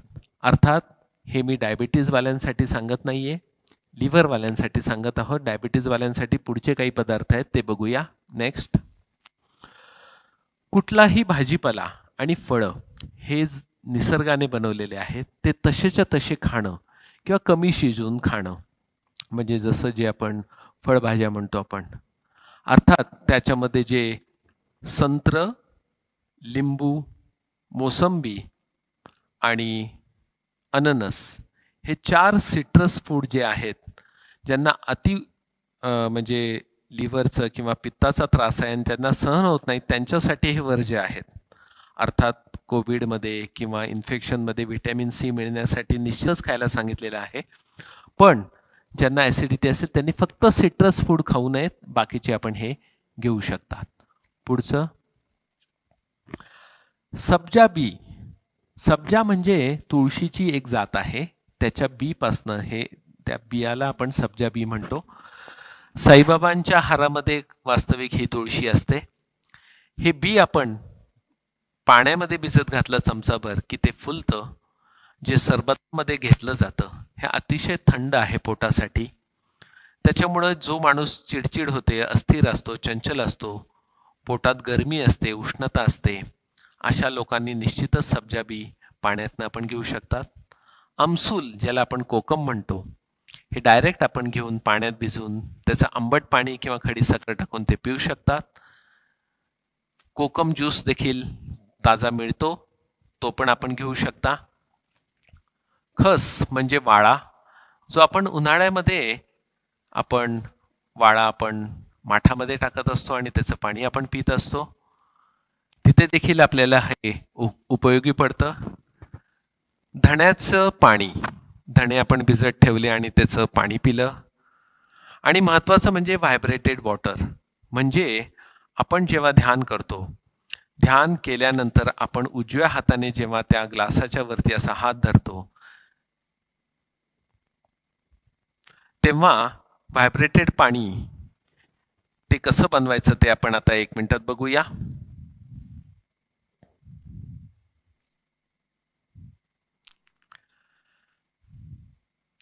वास्तविक आपण कुठलीही गोष्ट सेवन करतो ती केल्यानंतर प्रथम ती बरोबर पोटात येते, म्हणजे नाभी चक्रात. आणि या नाभीपासून उजवीकडे गेलं की लगेच लिव्हर आहे, जिथं आपलं चित्ताचं स्थान आहे. त्यामुळे या खाण्याचा परिणाम डायरेक्ट तुमच्या चित्तावरती होत असतो. म्हणून जर आपण परमचैतन्ययुक्त खाणं पिणं जर केलं तर निश्चितच आपल्या चित्ताला स्थिरता यायला मदत होते. तर साधारण आता समजा मला हे पाणी प्यायचं आहे, आपण ग्लास घेतो आणि डायरेक्ट पितो. तर आता आपण एक छोटा प्रयोग करायचा आहे. आपण आता ध्यान केलेलं आहे. ह्या ग्लासाच्या 2 इंच वर किंवा 1 इंच वर असं आपण हात ठेवायचा आहे. आपलं लक्ष आपल्या शक्तीकडे द्यायचं आहे. किंवा घरात असाल तर थोड्या वेळ डोळे बंद करून देखील आपण ह्याला परमचैतन्ययुक्त करू शकतात. बाहेर जर असाल तर इतरांच्या म्हणजे समोर हे करायला कदाचित आपल्याला अवघडल्यासारखं होतं, म्हणून नुसतं आपण असा हात धरू शकता 1 मिनिट आणि मग हे पाणी पिऊ शकता. तर हे परमचैतन्ययुक्त पाणी होऊन जातं, कारण की तुमच्या हातातनं आता चैतन्य यायला लागलेलं आहे. जसं आपण बघा, आपण देवपूजा करायच्या आधी समजा तिथे पाणी ठेवलं आणि देवपूजा झाल्यानंतर त्याच पाण्याला आपण तीर्थ म्हणतो. काय नक्की बदल झाला त्याच्यात? तर जे काही आपण पूजा अर्चा केल्यानंतर जो आपला भाव तयार होतो, आपण मंत्र म्हणतो, त्याचा जो काही ध्वनी आहे त्याचा परिणाम त्या पाण्यावर झाल्यामुळं त्याला तीर्थ म्हणलं जातं. पण आता परमपूज्य श्री माताजीने अजून पुढची स्टेप आपल्याला दिलेली आहे. ध्यान केल्यानंतर जे चैतन्य येतं ते चैतन्ययुक्त पाणी आपण दिल्यानंतर आपण जरूर हे पाणी सेवन करू शकता. तुळशीला घालू शकता, झाडांना घालू शकता, ह्याच्यातनं स्वयंपाक बनवू शकता. आणि जसं हे चैतन्ययुक्त पाणी आपल्या पोटात जातं, ॲटोमॅटिक लिव्हरवरती म्हणजेच त्याचा परिणाम डायरेक्ट आपल्या चित्तावरती होतं. चित्ताची स्टॅबिलिटी आपल्याला जाणवते. बाहेर जरी किती गोंधळ झाला तरी चित्त तिथंच राहील, परिस्थिती कशी का असेना. हा विशेष फायदा आपल्याला या सहयोगातनं आणि या चैतन्याच्या पाण्याने आपल्याला मिळत असतो. आता अजून काही पदार्थ राहिले ते बघून घेऊया आपण, जे लिव्हरसाठी आवश्यक आहेत. त्याच्यामध्ये सर्वात महत्त्वाचं म्हणजे इथं रॅडिश लिव्स लिहिलेलं आहे, म्हणजे मुळा जो असतो त्या मुळ्याची पानं घ्यायची.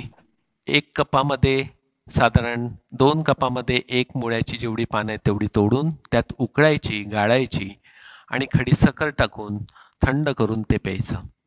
खूप सुंदर उपाय हा लिव्हरसाठी आहे. आणि हाच उपाय बराच वेळेला काविळीमध्ये देखील वापरला जातो अनुषापोटी.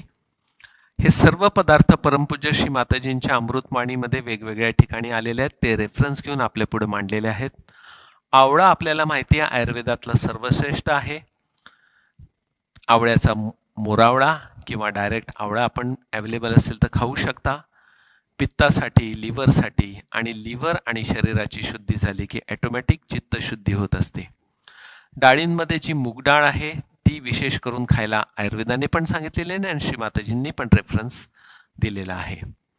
आणि लिव्ह 52च्या गोळ्या श्री माताजींनी त्यावेळेला फॉरेनर्सला सांगितल्या होत्या, किंवा ज्यांचं लिव्हर गरम आहे 2 गोळ्या दिवसातनं 2 वेळा आपण सकाळ संध्याकाळ महिनाभर घेऊ शकता. अधूनमधून पण त्या रिपीट करू शकता. दही, लस्सी, ताक हे तिन्ही पदार्थ ताजे आणि फ्रीजमध्ये नसलेले हे जर आपण खाल्लेत तर निश्चितच आपल्या लिव्हरसाठी खूप फायदा होतो. ताकाविषयी तर आपल्याला माहितीच आहे. भोजनांते पिबेत तक्रम किम वैद्यस्य प्रयोजकम असं म्हणलेलं आहे की जेवणानंतर ताक घेतलं तर वैद्याची काय गरज, एवढी महती त्याचं वर्णन केलेलं आहे. तर नेक्स्ट, बेंगॉली मिठाईमध्ये रसगुल्ला एक आहे, तो देखील लिव्हरसाठी खूप चांगला सांगितलेला आहे. सुंठाची पावडर आणि साखर एकत्र करून सकाळी खायला सांगितलेले आहेत, पण अर्थात ही फक्त थंडीमधला हा उपाय आहे, उन्हाळ्यासाठी बिलकुल नाहीये. कारलं, कडुनिंब हे सहसा आपण ह्याच्या वाटेला जात नसतो कडू असल्यामुळं, पण कडूरस हा खूप रक्तशुद्धीकर आहे, पित्त कमी करणारा आहे आणि जो लिव्हरमध्ये शरीर शुद्धीसाठी खाणं गरजेचं आहे.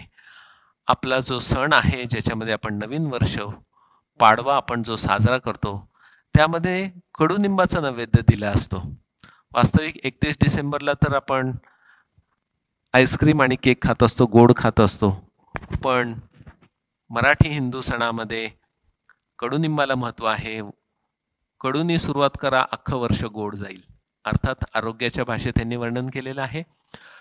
साखर, पण ती पण कुठली? खडी साखर. आपण ती जास्त प्रमाणातही आपण घेऊ शकता. जसं मगाशी सांगितलेलं आहे तसंच पांढरा तांदूळ, व्हाईट राईस, हे सुद्धा लिव्हरसाठी आहे. आणि चहा कॉफीच्या ऐवजी आपण हर्बल टीकडं वळणं गरजेचं आहे.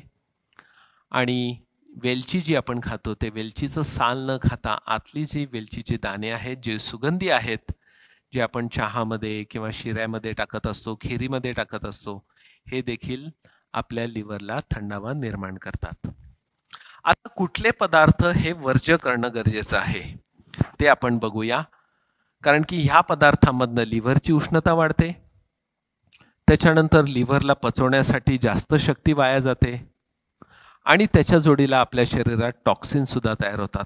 असे हे पदार्थांचं वर्णन आहे, ज्यांचं अतिरेक करू नये असं श्रीमाताजींनी सांगितलेलं आहे. सहयोग हा संतुलनासाठी आहे, अति पण नाही आणि अजिबात पण नाही, ह्याचा मध्य गाठायचा असतो. चला तर बघूया पुढचे पदार्थ. अति प्रमाणात चहा, कॉफी आणि चॉकलेट हे सगळे उत्तेजक पदार्थ आहेत. आणि उत्तेजक पदार्थांमुळे काय होतं की उजव्या बाजूची उष्णता वाढते, लिव्हरला अतिकार्य करावं लागतं. कारण की थकलेल्या गोष्टीला पुन्हा आपण चहा पिऊन काय करतो? पुन्हा उत्तेजित करतो, म्हणून विश्रांती मिळत नाही. म्हणून अति प्रमाणात चहा, कॉफी, चॉकलेटवर जे सांगितले. म्हणून आजकालची लहान मुलं जर तुम्ही पाहिली, खूप चॉकलेट खाणारी, खूप चंचल होत चाललेली आहेत, ॲग्रेसिव्ह होत चाललेली आहेत, अस्थिर होत चाललेले आहेत आणि कमी गोष्टीत जास्त राग यायला लागलाय. स्पायसी फूड, अति स्पायसी, तळलेले पदार्थ, मग त्याच्यात शेंगादाणा हा सर्वात घातक आहे की जो लिव्हरला भयंकर घातक परमपूज्य श्री माताजींनी सांगितलेला आहे. त्यातही आर्टिफिशियल साबुदाणा जो खूप पचायला जड असतो असा हा पदार्थ. शिळे पदार्थ सर्रास खाल्ले जातात, जे फार माणसामध्ये आळस निर्माण करतात, लिव्हरला पचवायला खूप शक्ती वेस्ट होते. तुम्ही बघा, सकाळी जर शिळं खाऊन तुम्ही निघाला तर अख्खा दिवस आळसावलेला जातो बघा, प्रसन्न जात नाही. मना करा रे प्रसन्ना सर्व सिद्धींचे साधन, हे आपल्याला माहितीच आहे. आणि प्रसन्न मन चित्त जर ठेवायचं असेल तर लिव्हर डाएट बरोबर ध्यान साधना जी सहयोगा शिवाने सांगितलं ती पण करणं गरजेचं आहे.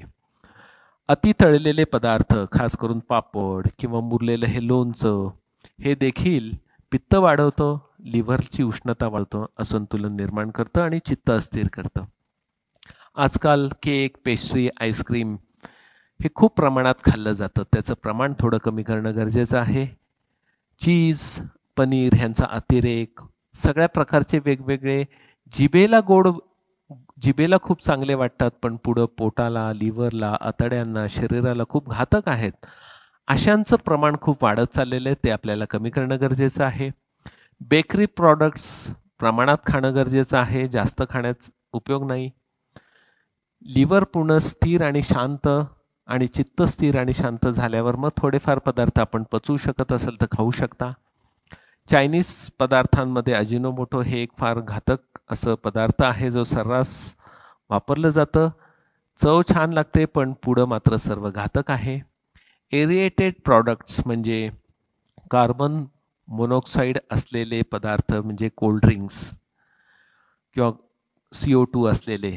वास्तविक शरीराचा नियम आहे ऑक्सिजन आत घेणं, कार्बन डायऑक्साईड बाहेर सोडणं, पण नेमकं इथं उलटं होतं, कार्बन डायऑक्साईड आपण आत घेतला जातो. नेक्स्ट, अति प्रमाणात चिकन किंवा सी फूड किंवा अंडे, जे उजव्या बाजूचे आहेत, ज्यांचं लिव्हर गरम आहे, त्यांनी ह्याचं प्रमाण थोडं कमी करावं. कारण की मांसाहार अति प्रमाणात जर सेवन केलं त्याच्यामध्ये फॉस्फरस असतं. फॉस्फरस इग्नाइट्स असं श्रीमाताजी म्हणतात, म्हणजे पेट घेतं. त्याच्यामुळं जास्त प्रमाणात फॉस्फरस वाढला तर नकळत माणूस हा रागीट बनतो, छोट्या छोट्या गोष्टींसाठी राग करतो.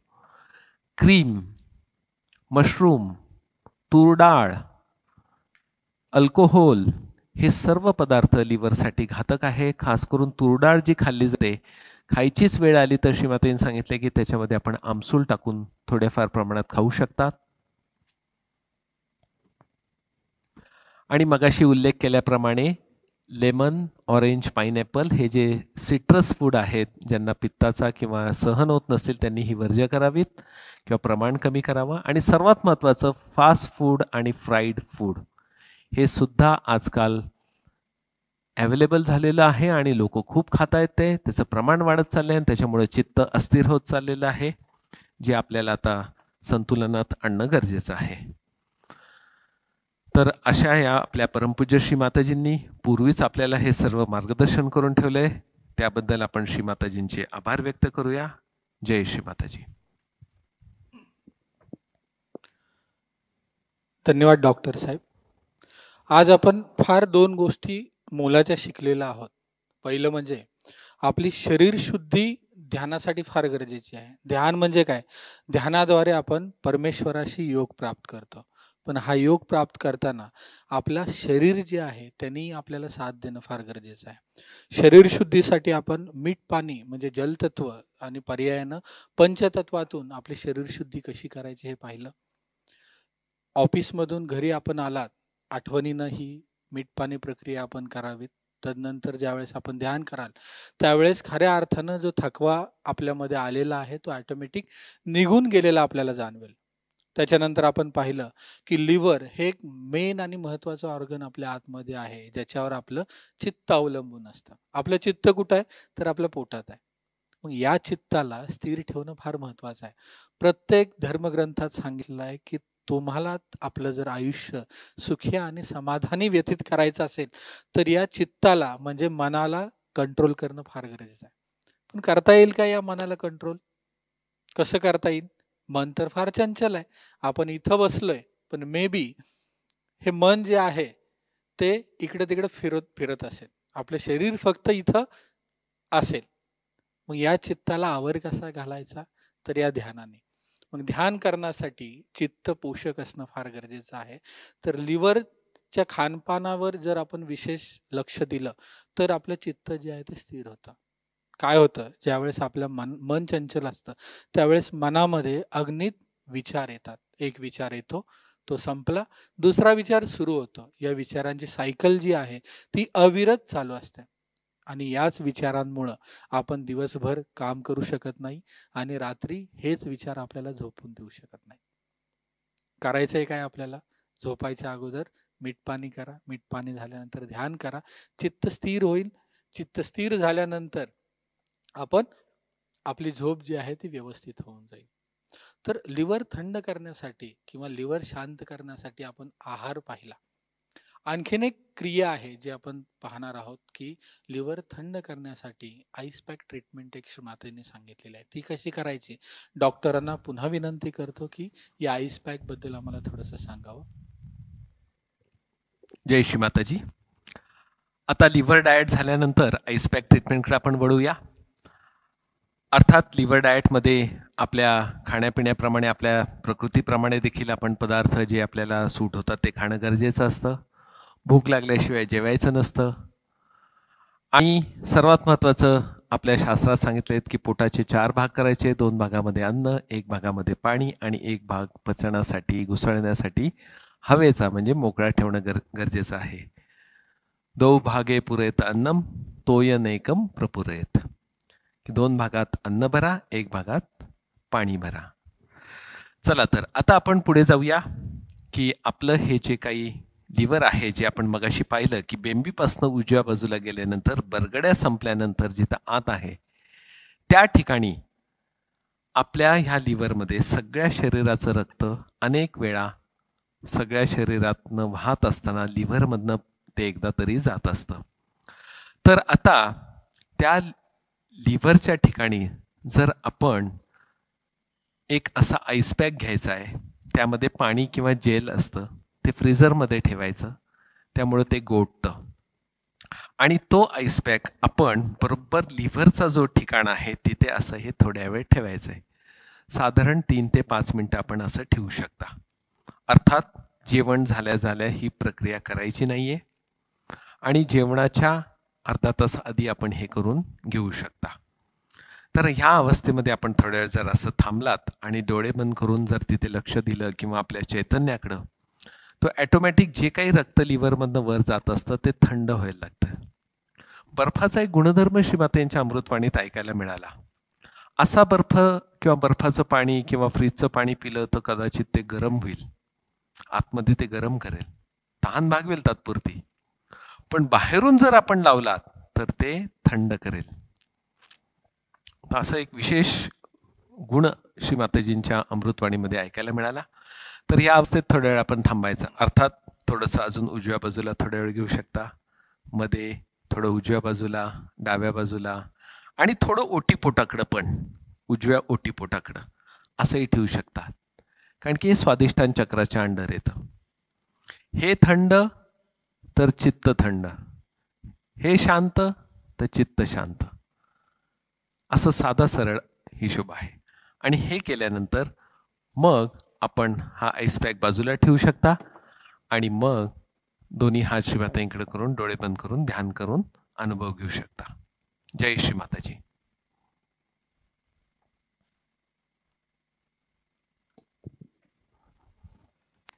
लिव्हर, आपण आहार जो आहे तो घेतल्याने लिव्हर तंदुरुस्त राहतं. त्याच्यानंतर आईस पॅक केल्यानंतर जे लिव्हर आहे तेही थंड राहतं. फक्त आपल्याला लक्ष ठेवायचं की हे मीठ पाणी ट्रीटमेंट्स आणि आईस पॅक जो आहे तो साधारण जेवण करायच्या तास किंवा अर्धा तास अगोदर करायचा आणि जेवण झाल्यानंतर तो 1 तासाभरानं करायचा. ठीक आहे.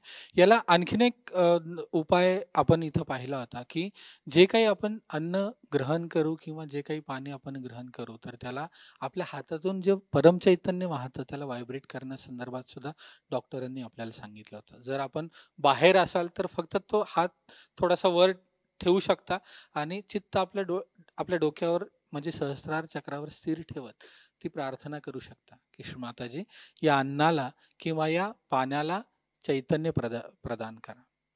ज्यावेळेस हे चैतन्ययुक्त आहार आपण खाल त्यावेळेस त्या आहारामधून आपल्याला काहीही अपाय होणार नाही. आणखीन एक पद्धत आहे आपलं लिव्हर थंड करण्यासाठी, तर ती आपण जाणून घेणार आहोत आणि ही पद्धत जाणून घेता घेता थोड्या वेळापुरतं आपण ध्यानही करणार आहोत. हे ध्यान करताना आपला डावा जो हात आहे जिथं आपलं लिव्हर आहे म्हणजे आपल्या बरगड्याच्या थोडंसं खाली इथं आपण ठेवणार आहोत. हा हात आपल्याला सूचना दिल्या जातील आणि त्याच्यानंतर हा डावा हात मांडीवर ठेवून आपल्याला सांगितलं जाईल की उजवा हात जो आहे जो डोनर आहे, जसं डॉक्टरांनी सांगितलं हा डावा हात जो आहे तो रिसिव्हर आहे. माताजींचा फोटो जो ठेवलेला आहे या फोटोमधून जे व्हायब्रेशन प्रवाहित होतात ते आपल्या डाव्या हातातून आपल्या आतमध्ये जातात आणि उजवा हात जो डोनर आहे त्या हाताने आपण आपल्या या चित्ताला क्लॉकवाईज डायरेक्शननं व्हायब्रेशन द्यायचं आहे.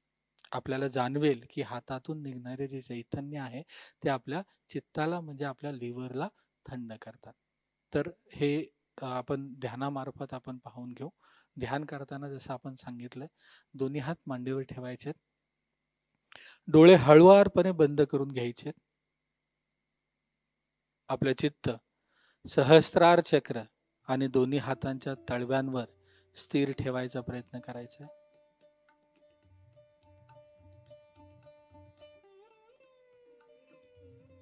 दोन्ही हातातून वाहणाऱ्या परम चैतन्याकडे लक्ष द्यायचे.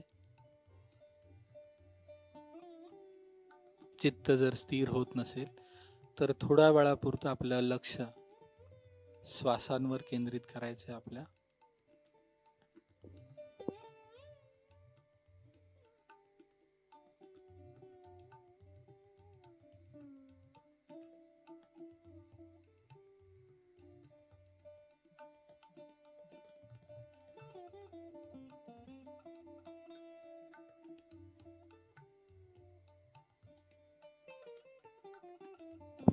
आपला डावा हात आपल्या उजव्या बरगडीच्या खाली जिथे लिव्हरचं स्थान आहे तिथे ठेवायचं आहे.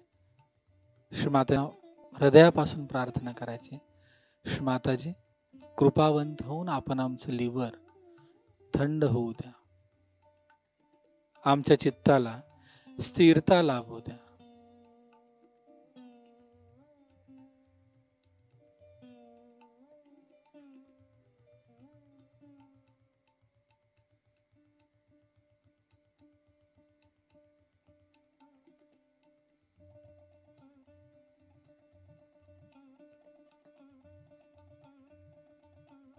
डावा हात मांडीवर ठेवून उजव्या हाताने आपल्या लिव्हर भोवती एक गोलाकार वलय, ज्याला व्हायब्रेशन देणं असं म्हणतात, तसं करायचंय. प्रार्थना करतच राहायची. श्री माताजी कृपावंत होऊन आमचं चित्त स्थिर होऊ द्या, आमचं लिव्हर शीतल होऊ द्या.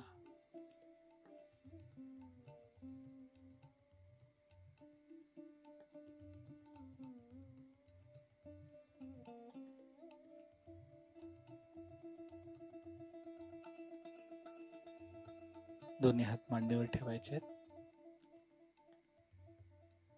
आता आपल्या दोन्ही हातांच्या तळव्यातून वाहणाऱ्या चैतन्याकडे लक्ष देऊयात.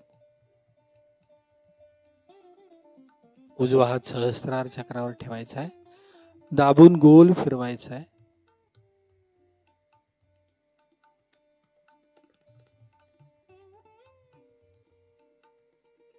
चित्त सहस्त्रार चक्रावर स्थित ठेवत, उजवा हात मांडीवर ठेवत, या स्थितीत आपण काही क्षण ध्यान करणार आहोत.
पूर्णपणे दोन्ही हातांच्या तळव्यांवर घेऊन येऊयात.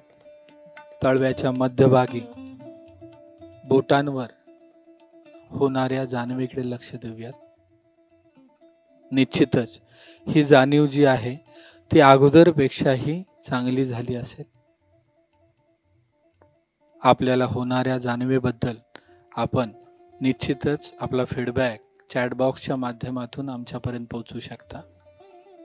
दोन्ही हात नमस्कार करायचा आहे. जी काही अनुभूती आपल्याला मिळाली त्याबद्दल श्रीमाताजींचे हृदयापासून आभार मानायचे. आणि जसं आपण नेहमी बोलतो की हीच स्थिती जास्त वेळ टिकण्यासाठी आपल्याला पुन्हा कुंडलिनी चढवून बंधने घ्यायची. तर तुम्हीही माझ्याबरोबर कुंडलिनी चढवू शकता, बंधने घेऊ शकता.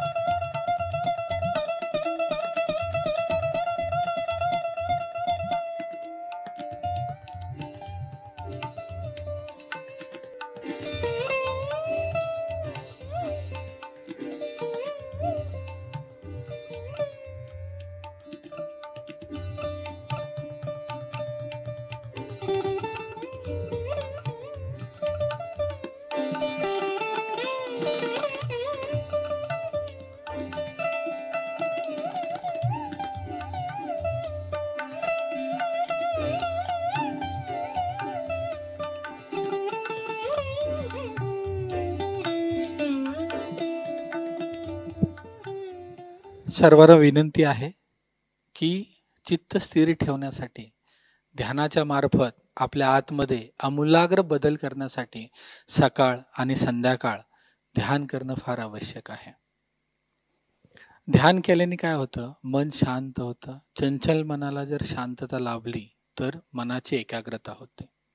जसं विद्यार्थी किंवा इवन आपणही लक्ष जर स्थिर नसेल आणि एखादं काम आपण करत असू तर त्या कामामध्ये आपलं एकाग्रता लाभत नाही आणि ते काम पर्यायानं जसं व्हायला हवं तसं होत नाही. काम करण्याच्या अगोदर चित्त स्थिर करण्यासाठी तुम्ही थोड्या वेळापुरतं ध्यान करू शकता. हलकसं डोळे बंद करायचे, टाळूवर हात ठेवायचा, चित्त टाळूच्या तिथे केंद्रित झालं की ऑटोमॅटिक आपलं चित्त जे आहे ते स्थिर होईल. विद्यार्थ्यांना सुद्धा अभ्यास करायच्या अगोदर थोड्या वेळापुरतं जर त्यांनी ध्यान केलं तर त्यांचं मन हे शांत होईल. शांत मन एकाग्र पटकन होतं आणि एकाग्र मनाने जर त्यांनी अभ्यास केला तर त्यांची ग्रास्पिंग पॉवर आणि स्मरणशक्ती निश्चित वाढते. ध्यानासाठी ज्या चांगल्या गोष्टी आहेत त्या आत्मसात करण्यासाठी किंवा शरीर शुद्धी करण्यासाठी आपण आज पाहिलं मीठ पाणी ट्रीटमेंट, जिनी आपला थकवा दूर होतो, नाडी शुद्धीकरण होतं. तसंच लिव्हर म्हणजे जे आपल्या चित्ताला शांत करण्यासाठी काय आहार हवा, जो चुकीचा आहार आहे जसं फास्ट फूड ते कसं वर्ज्य करावं, प्लस या लिव्हरला थंड करण्यासाठी आईस पॅक कसा करावा, व्हायब्रेटेड अन्न कसं ग्रहण करावं हे आपण आजच्या या सेशनमध्ये पाहिलं. पुढचं जे सेशन आहे ते पुढल्या सेशनमध्ये आपण आणखीन एक नवीन विषय घेऊन येणार आहोत. तो विषय म्हणजे आपण स्क्रीनवर पाहू शकता. तो विषय म्हणजे हृदयचक्र आणि विशुद्धी चक्र, जे आपलं 4थ्या आणि 5व्या नंबरचं एनर्जी सेंटर्स आहे.